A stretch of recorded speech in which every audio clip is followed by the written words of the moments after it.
Welcome back once again to Biscuits and Gravy. We are on our third episode of discussing our favorite songs from Les Miserables, and today we are talking once again about character deaths, but this time about Fantine and Valjean. Once again, apologies if you hear a certain cat screaming in the background. We don't know what to do with him, we're very sorry. I promise he's not neglected, he's just clingy. He's a knucklehead. Yes, but we love him, even if he's annoying. Okay, so we're going to talk about Fontine's death first. This is sort of my song for the video, and then my dad will be digging a little more into Valjean's death, although I will be talking about it as well. And one of the reasons why Fontine's death sticks out to me especially is because it is one of the rare songs/scenes in anything to make me cry on multiple occasions and consistently, almost every time I listen to it. Because I don't normally cry over stories. I do sometimes, but it's definitely not a super common thing. So this song definitely stands out to me in that category. So what is it that makes it so emotional with you? I think you can talk about it rationally. Yes, I can. I think my maternal instincts probably have something to do with it, because feeling a maternal instinct towards Fontine, but also empathizing with her as a mother. Obviously, I don't have children unless you count the screaming banshee in the background, but I hope to someday. And there are multiple points of... I should talk about the lyrics of the song especially, because I think those are really what gets me going. Although I think the melody also is. I mentioned in the last video we made about Eponine, about sort of how there's a video that I didn't make, someone else made, about this melody and about how it's essentially engineered to make you cry, so that probably has something to do with it. But the lyrics especially, I think, are what gets me. So there are about 3 different points in the song that really get me going to start crying. And so the first one is this one right here. Come to me, Cosette, the light is fading. And I think that's probably because when that main melody hits, which, like we said before, there's just, something about it, especially after you've seen the show a bunch of times and you really kind of understand what that melody means, or at least feel what it means for all of the characters who sing it. And also, I think it's just, there's something so heartbreaking about seeing Fontine reach for her daughter when she isn't there, and also, since she's had to miss so many years of her life, that's just really depressing. So that's kind of the first part. And the next one is right around here. This was actually the point that made me cry the very first time. I didn't cry the very first time I saw this song. It took a few times, but the first time I cried, it was that moment that kind of got me going. And I think it was something in Alfie's performance specifically. I love how he performs this song in the 25th anniversary. Again, I'm such a shill for that performance. There's just something about the gentleness and the tenderness that he brings to it, and I think Valjean as a character really personifies gentleness in a lot of ways, and I think that's interesting with him being a character who's obviously so strong and powerful and who could do so much damage if he wanted to, but he's so gentle with everyone who he encounters. And I feel like Alfie communicates that very well in this performance, just in his eyes and how soft he's able to make his voice, in addition to the way he can really belt it out when he wants to. Another thing with that is just the relief that you see on Fontine's face when he tells her about this. It's just, I feel like that is very touching, because you've seen just all of the absolutely awful things she's had to go through up to this point, just in hopes that Cosette will be okay, because she has no idea, and we know how awful the Thénardiers are. So when she's finally seeing that Cosette is going to be cared for by a good, honest person, I think just the relief and peace that comes over her in that moment is also very moving to me. So a bit of a location change, sorry about that, but the hooligans mentioned previously, this wasn't the one who was screaming, but she's still here, they forced us to change and come in here so that, But yeah, we came out here to watch them, just go with it. This is our location now. Yeah. All right, so picking up where we left off, you were saying something before everything went wrong. I like to think, I've read some of the book, I think the relevant parts to the songs. I mean, I can't tell you everything all about it, and all the details, but I like to read the relevant parts of the book and think of how the songs were written and where the context lies, because there's a lot that goes in and out of the songs and the scenes and the story, and they've adapted it wonderfully for a theatrical presentation because the book is huge and you just can't be 100% book accurate all the time. No, you can't. Well, the point I was going to make is that the sequencing of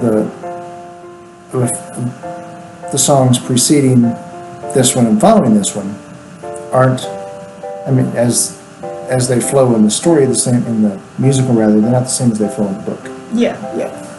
So Fontine dies in the book, like in the middle of the confrontation. Yeah, in a essentially. sense. Yeah. But you can't really write a song for her and have her sing it and then die in the middle of some other song. So this was nicely done. Definitely, yeah. That's interesting. I hadn't really yeah. thought of it from an adaptation perspective before either. But there was one last lyric in here that is one that makes me cry. It's this one right here. For God's sake, please stay till I am sleeping. And I think this kind of highlights a special tragic element of Fontine as a character, because she's really been left by everyone in her life. As you read in the book, she was abandoned as a baby, so I guess I don't really know who raised her, just anyone, I guess. And then obviously her boyfriend dumped her unceremoniously, and then she was forced to give up her daughter. That was sort of, she wasn't... The society... Cosette didn't leave her willfully, but she still lost someone that she cared for, and then she gets fired from her job in a much arguably worse way in the musical than how it happens in the book. In the book it's a little less dramatic, but still very sad.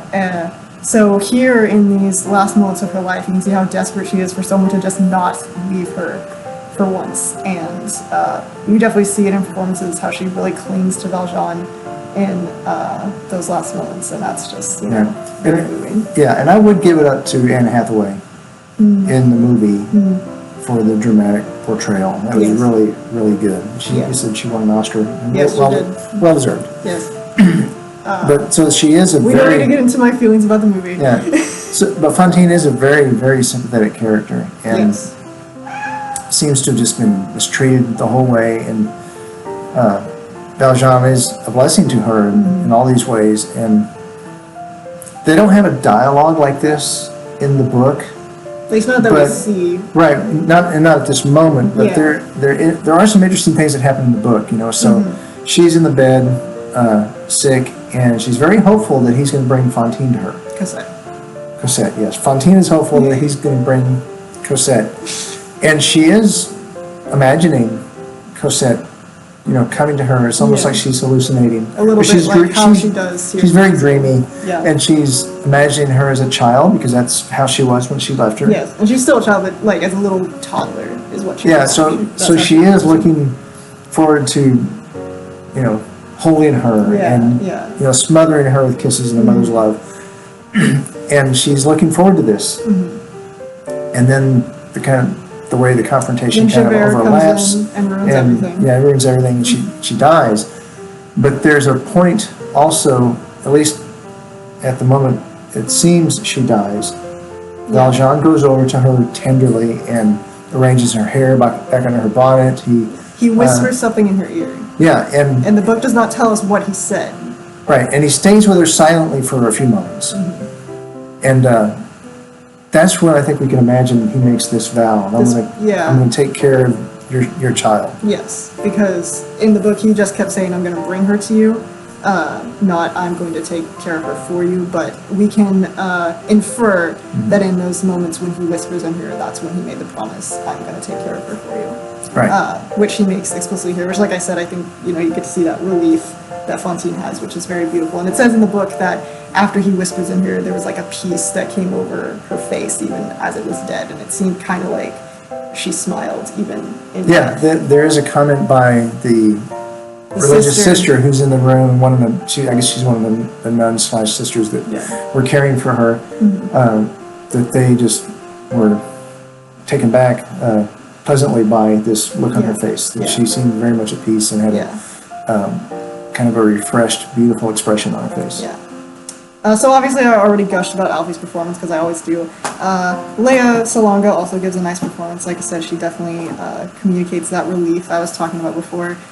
From the 10th anniversary with Ruthie Henshaw and Colm Wilkinson, I really like Ruthie as Fontine. She's definitely one of my favorites. I feel like she just brings a lot of very sweet, subtle emotion to it. And I do like Colm's performance here. It's similar to Alfie's with that tenderness, but I think there's a little something different he brings to it where I feel like you can really see that remorse that Valjean feels and like the guilt he feels really shining through in that moment, because I feel like Alfie is more focused on just like caring for her in that moment and being very reassuring, whereas with Colm you can see a little bit of that other emotion breaking through a little bit. So it's just everyone brings something special to it. There are very few performances which have the dubious honor of not making me cry.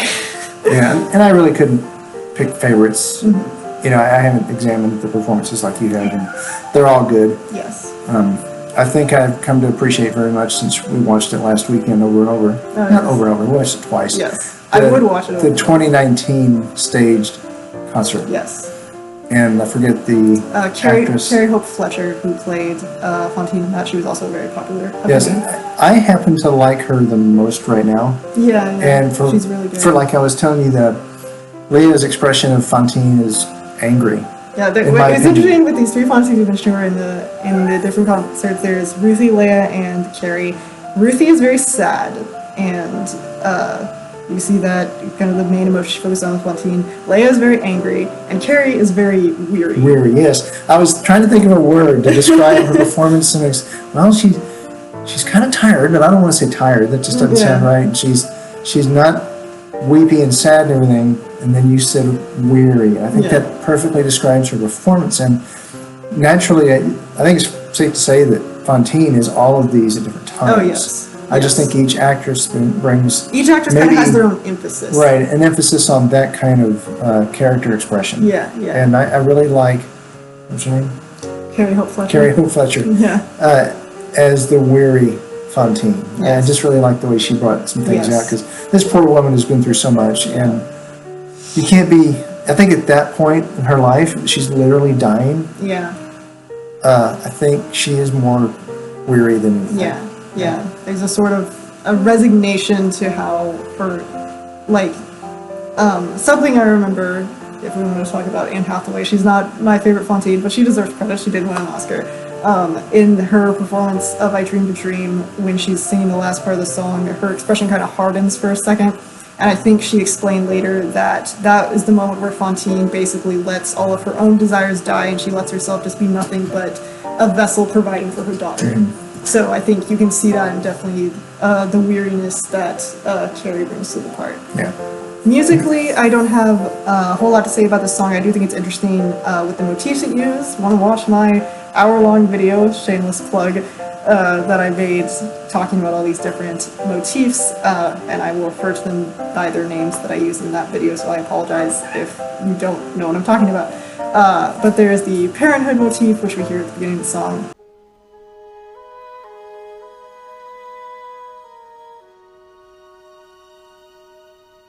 And this solidifies it. I think it's in relation to Fantine and Valjean. We heard it from them in the musical a little bit before this. I've seen your face before. And we will hear it again later in the next song that we'll talk about. We'll get to that in a second.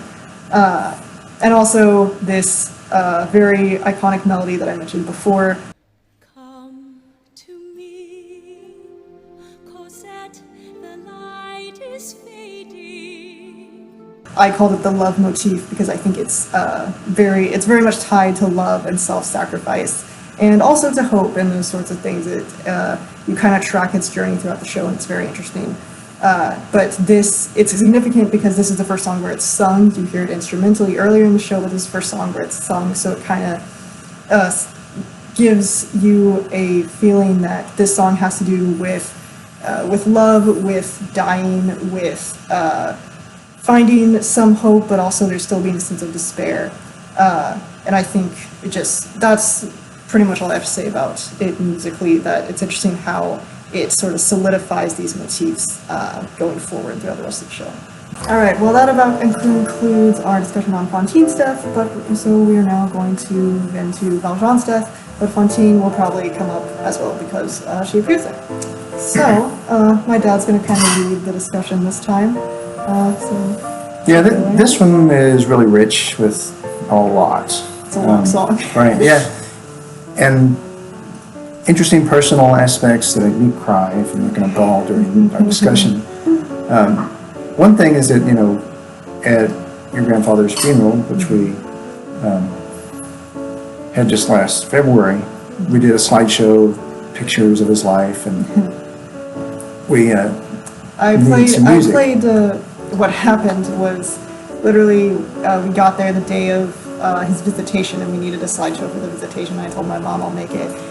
So I had my computer, I was putting it all together, and I realized, I need some music under this, so I was like, oh gosh, what music do I have on my computer? And I'm like, I'm not going to play video game music at my grandfather's funeral. And then I saw the sheet music I had made of Bring Him Home, and I was like, oh, this actually works perfectly. So I played that, and Bring Him Home is a song I'm going to discuss later, but it has a special personal significance for us because of that. Yeah, so, a little bit into the song, you hear the melody of Bring Him Home, only it's Bring Me Home. Yes. That's how it kind of becomes. And, the elements of the song that are strong, there's harp. And the harp is always present when there's something angelic or divine taking place. And when Cosette comes in and starts, pleading, Papa, Papa, surely you won't die. And it reminds me of my own father's death. I was only 6 years old. He died of a sudden massive heart attack. And we were all gathered around, and we always thought to go say our prayers, our nighttime prayers before bed. And he dies in front of all of us, the whole family. And I can remember vividly, Daddy don't die, Daddy don't die. Is what I and my brothers, and I guess all of us were shouting. So there's definitely a kind of a emotional chaos that takes place when you're facing with this, especially when you're young. Also reminds me of T'Chaka and T'Challa, right? Yeah. When T'Challa becomes the Black Panther and he goes to the ancestral plane and meets his father, and his father is apologizing for... Well, he doesn't really apologize. He calls himself he says, I'm a failure because I didn't prepare my son for his father's death. Well, not T'Challa says something along the lines of, like, there's so much more that I could have learned from you, something. And T'Chaka just says, a father who has not prepared his children for his own death has failed as a father. So he wasn't saying that I have. He's more saying, like, if you aren't ready for this, then you're calling me a failure. So I know you're ready. Just, so I said that wrong. But but getting back to this, there are preparations we all need to make for death. Yes. T'Challa, who's the dad? T'Chaka. I know these things. There's things he probably wished he had done. I mean, his death was an act of terrorism and everything else. But how do I prepare you for my death? Yeah. I think the best way to do that is to prepare her for her own death, and that's all about being spiritually prepared. Being emotionally prepared is a different kind of thing to think about. Yeah. And I think the emotional preparation comes with age and maturity. Yeah. But the spiritual preparation does as well, although that comes with through the action of God's grace, and God can prepare us, in the snap of a finger, for a spiritual maturity.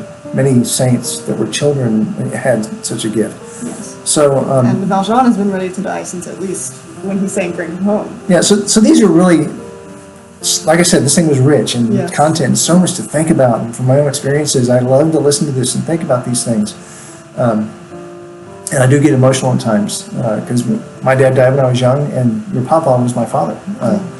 I lost my mom over 20 years ago, so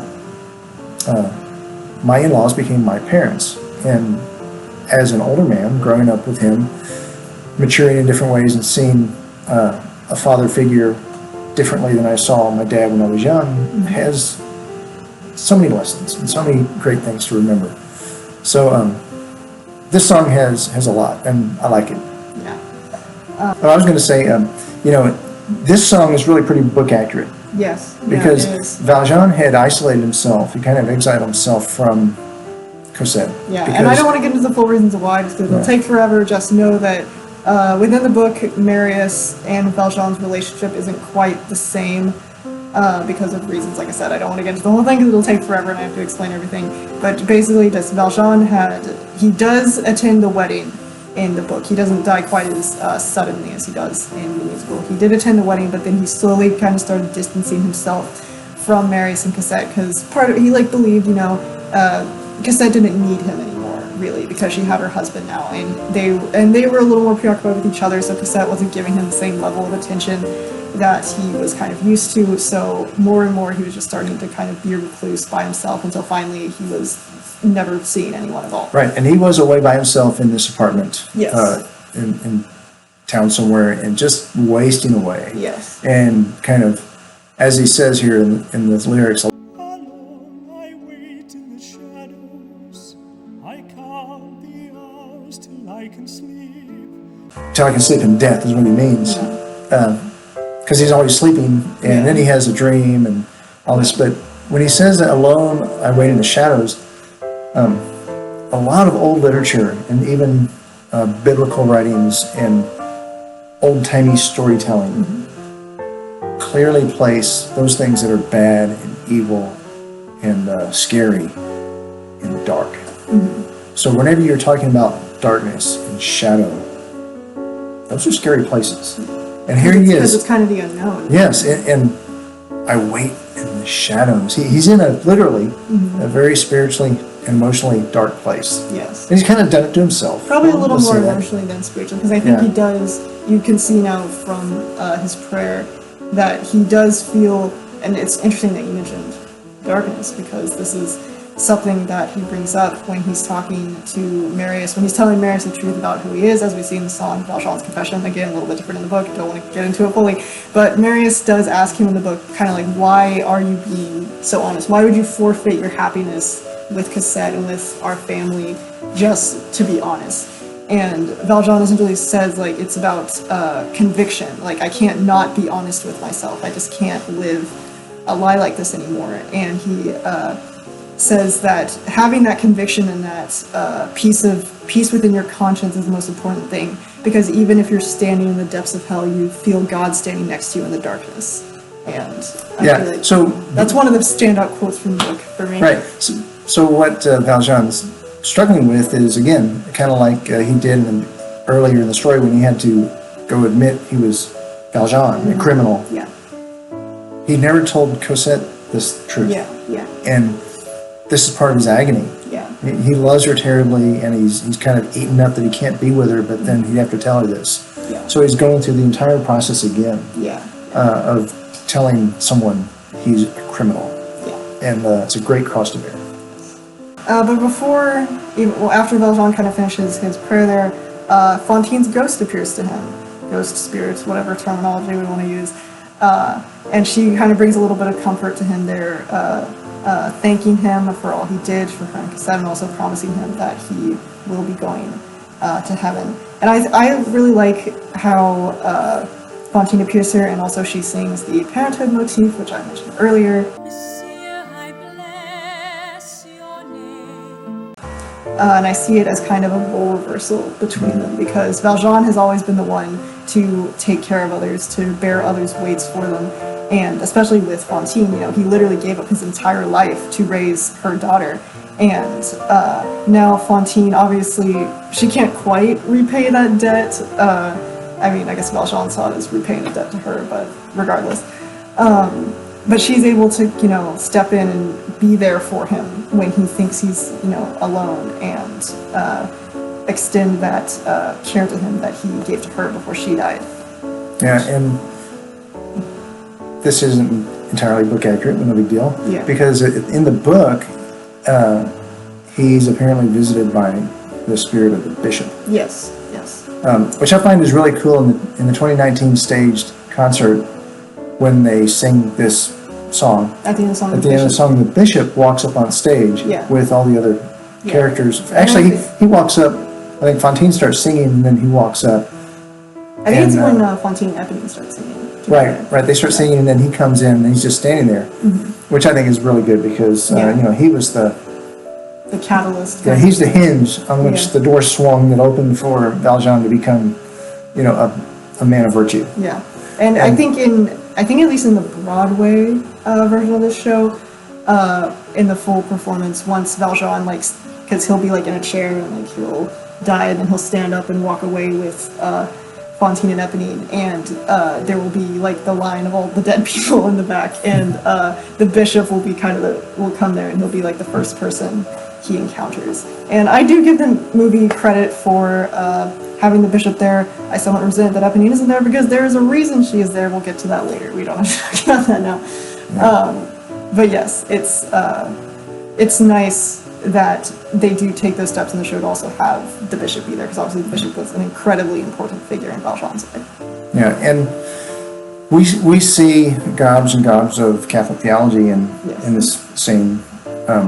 One of them is Fontine showing up, and she's a really good image of the communion of saints. Yes. Now, we believe that those faithful who die before us are in the glory of heaven with God, and they participate in the good that we're all called to. Yeah, that will be done on earth as it is in heaven. So, and they intercede for us. That's Yeah. a big thing. Where like they.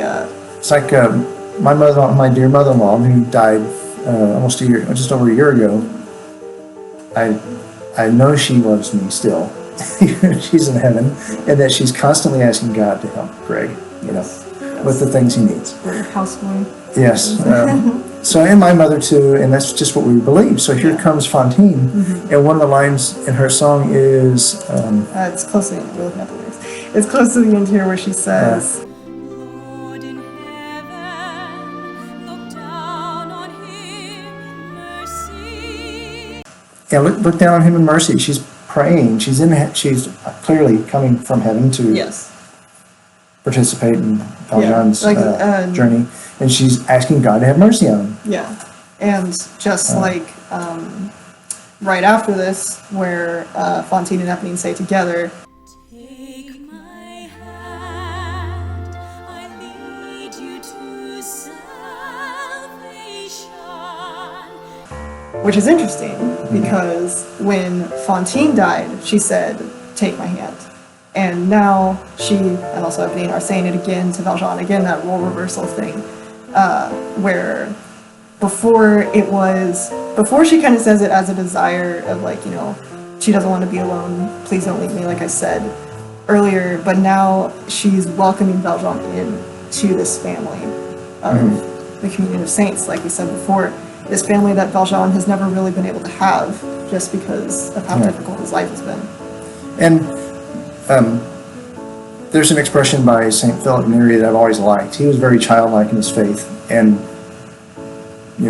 very meekly and humbly saw God as his Father, and knew his place was to be his child, as we're all called to be children of God. So a simple daily prayer of his was something like this. I'm just paraphrasing it.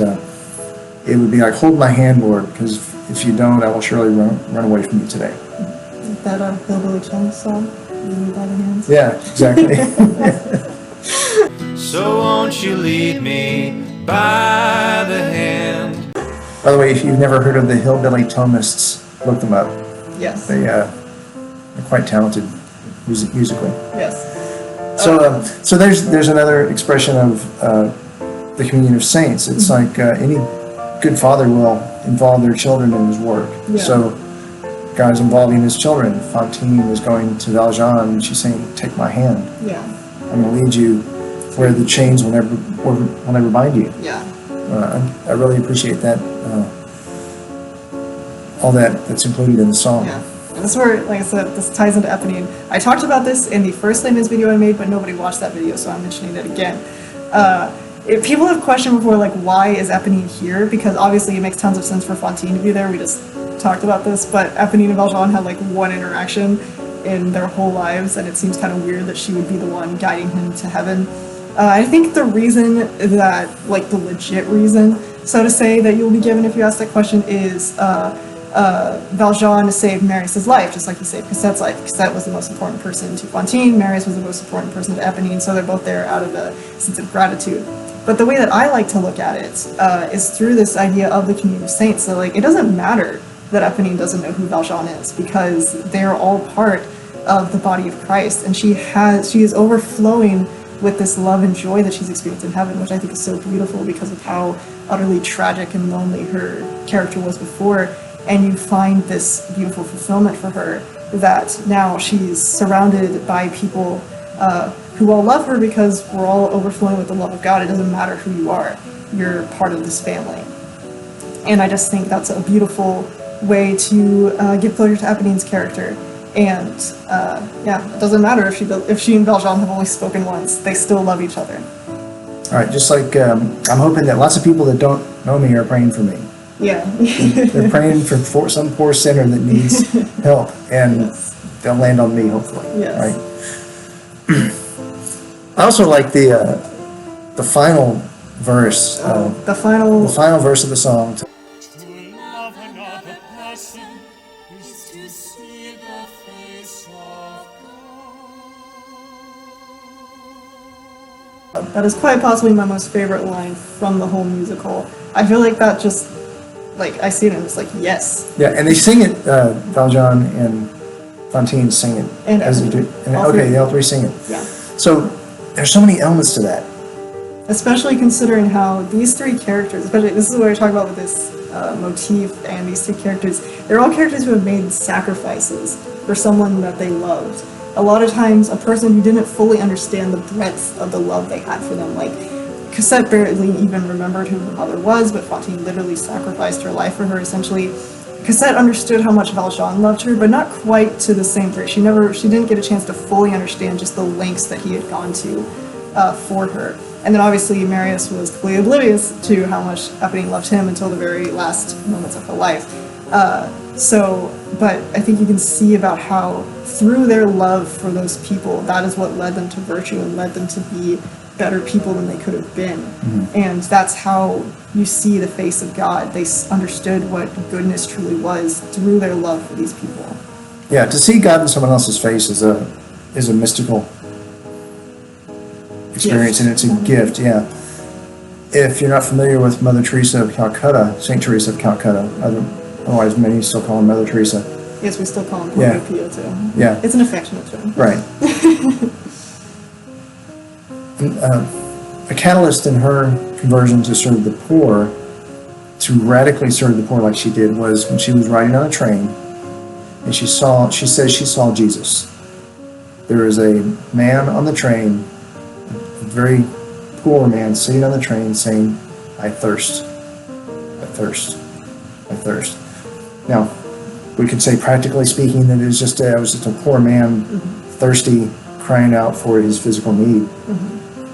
Mother Teresa saw Jesus in him and very likely recalled his expression on the cross, "I thirst." Yes. So that was a moment of grace for her. So she moved into that work to wholeheartedly serve the poorest of the poor. That was her charism.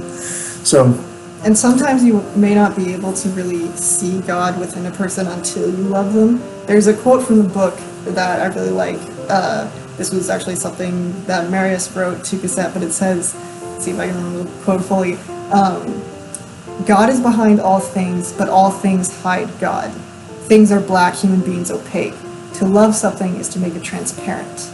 So I think it's interesting to see about how, like, sometimes you won't be able to fully see the goodness in someone until you start willing that good for them, because St. Thomas Aquinas defines love as to will the good of the other. It's not just an affection for someone. It's not just positive feelings towards them. It's a sincere desire to bring about good in their life, which is what we see with these three characters and what they did for the people who they loved. Even if you don't like them. Even if you don't like them. Like Thénardier or Javert. I mean, Valjean was kind and generous to each of them, especially Javert.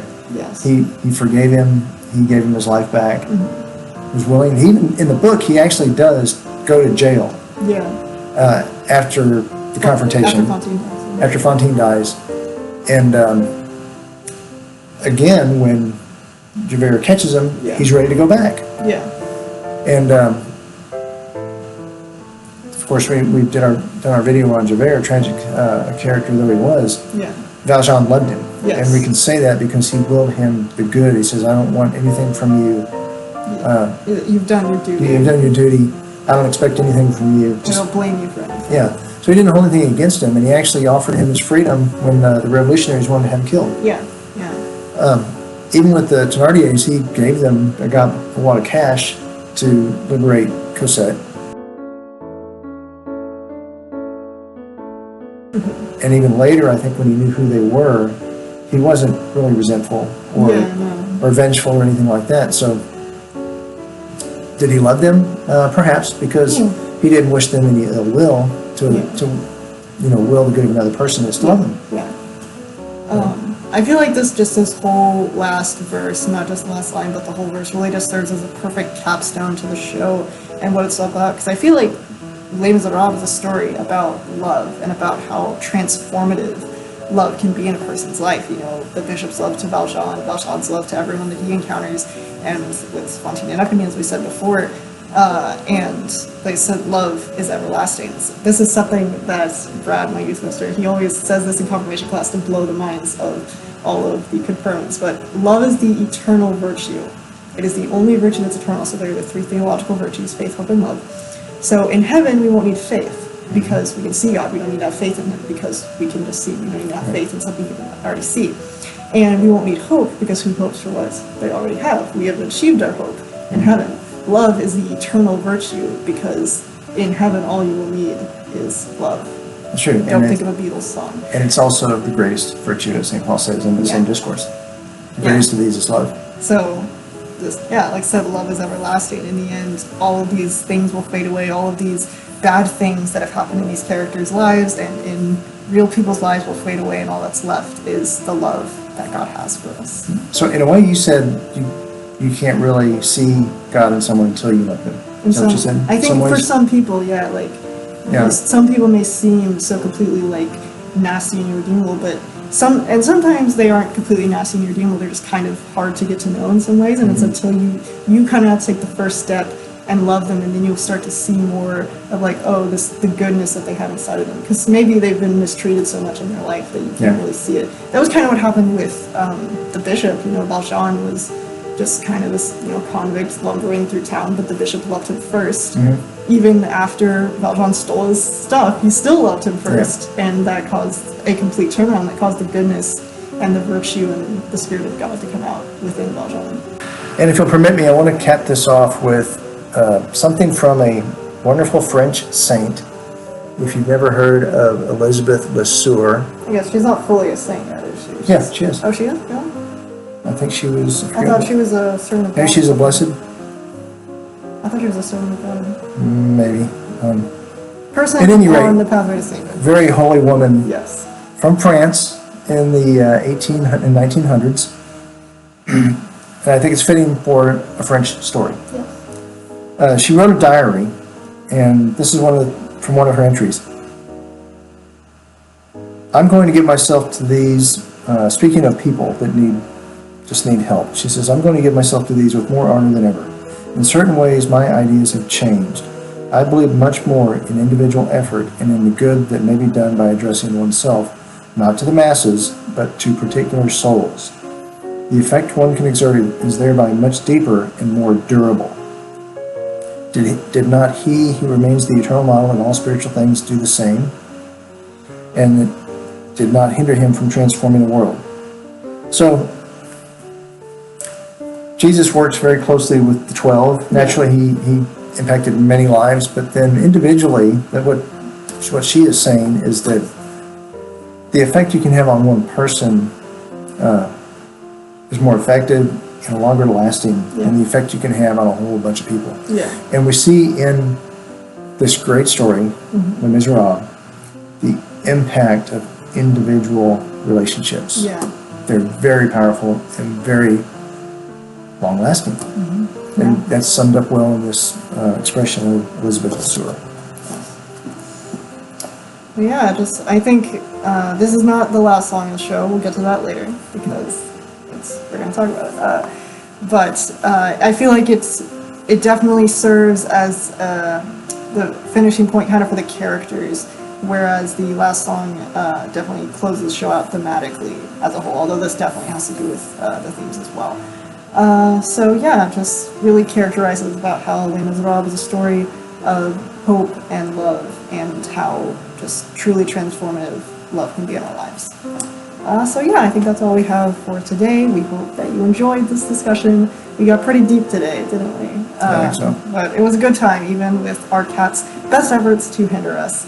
We still love them as well. So next time, I think we will be talking about the song which takes place after Fontine's death, in which there is decidedly less love, The Confrontation. It's a song that we both really, really love, so that's probably going to be a very good time. So tune in next time for that. Until then, we hope you have enjoyed, and we'll see you next time.